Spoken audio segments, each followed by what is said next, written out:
నమస్తే, welcome to Dhootha media. ఆలయ విశిష్టత.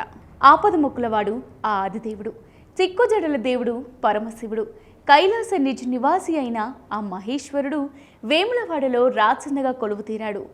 కోరిన కోరికలు తీర్చే దేవుడిగా, ఇంటి ఇలవెల్పుగా శ్రీ రాజరాజేశ్వర స్వామిగా భాసిల్లుతున్నాడు. దక్షిణ కాశీగా పేరు పొందిన ఈ దేవాలయంలో ఇతర ప్రాంతాల్లో లేని విధంగా పరివార దేవతలు కొలువుతీరారు. ఎన్నో విశేషాలు, విశిష్టతలు కలబోసి వెలిసిన ఈ క్షేత్రంలో ఏది చూసినా, ఎంత చూసినా కనులు సరిపోవు. ధర్మ పుష్కరిణి పుణ్య స్నానాల నుంచి మొదలు తిరిగి వెళ్లేదాకా భక్తులు మొక్కులు చెల్లిస్తూ తన్మయత్వం చెందుతుంటారు.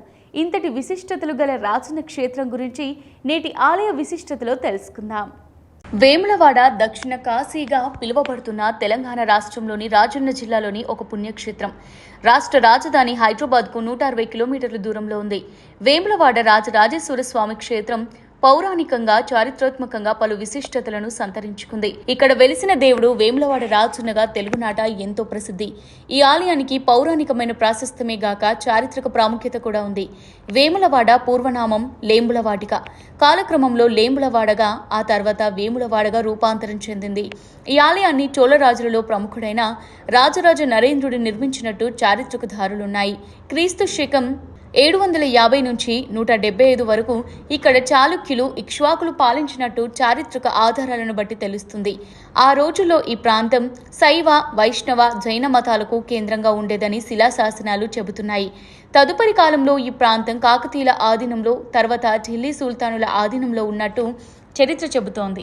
అంతేకాదు 1830లో కాశీయాత్రలో భాగంగా నాటి నిజాం ప్రాంతాలలో మజిలీ చేస్తూ వెళ్లిన ఏనుగుల వీరస్వామయ్య ఈ పుణ్యక్షేత్రాన్ని గురించి ఆ కాశీయాత్ర చరిత్రలో ప్రస్తావించారు. తన యాత్రా మార్గంలోని మజిలీల్లో ఇక్కడికి సమీపమైన మజిలీ జగనంపల్లి గురించి రాస్తూ అక్కడికి 4 మజిలీల దూరంలో వేములవాడ ఉందని రాశారు. అది మహాక్షేత్రమని, భీమేశ్వర రాజేశ్వర క్షేత్రమని పేర్కొన్నారు. ఈ దేవాలయంలో శ్రీ రాజరాజేశ్వరి దేవి సమేతుడై రాజరాజేశ్వరుడు లింగ రూపంలో వెలిసి నిత్యం పూజలందుకుంటున్నాడు. భాస్కర క్షేత్రంగా, హరిహర క్షేత్రంగా పిలువబడే ఈ క్షేత్రం గురించి భవిష్యోత్తర పురాణంలోని రాజేశ్వర ఖండంలో చెప్పబడింది. అర్జునుడి ముని మనవడైన నరేంద్రుడు ఒక ఋషిని చంపడం వల్ల కలిగిన బ్రహ్మహత్య పాతకాన్ని వదిలించుకోవడానికి దేశాటన చేస్తూ ఇక్కడికి చేరుకున్నాడట. ఇక్కడి ధర్మగుండంలో స్నానం చేసి జపం చేస్తున్న నరేంద్రుడికి కొలనులో శివలింగం దొరికిందట. కొలను సమీపంలో శివలింగాన్ని ప్రతిష్ఠించి పూజించిన నరేంద్రుడికి శివుడు ప్రత్యక్షమై బ్రహ్మహత్య పాతక నుంచి విముక్తి కలిగించాడని ప్రతీతి. ఆ శివలింగమే ఇప్పుడున్న మూల విరాట్ అని స్థల పురాణం చెబుతోంది.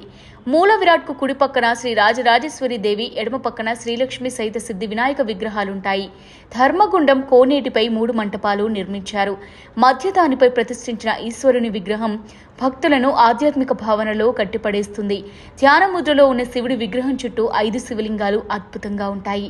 భక్తులు చేసే రకరకాల పూజల్లో ముఖ్యమైనది కోడెమొక్కు.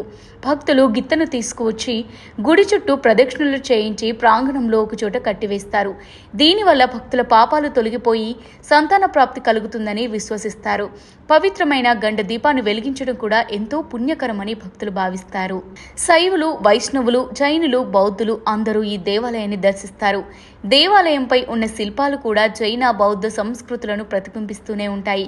దేవాలయ ప్రాంగణంలో 100 ఏళ్ల నాటి మసీదు ఉంది.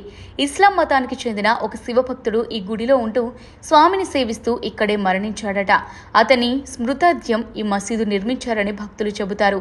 గుందెల్లి పరశురం, గరుగౌతం దేవాలయ ప్రాంగణంలో 1 కోటి శివలింగాలు ఉంటాయని భక్తులు విశ్వసిస్తారు. అంతేకాదు తెలంగాణ రాష్ట్రం ఏర్పడిన తర్వాత తెలంగాణ ప్రభుత్వం దేవాలయానికి అనుబంధంగా ఒక వేద పాఠశాలను ఏర్పాటు చేసింది.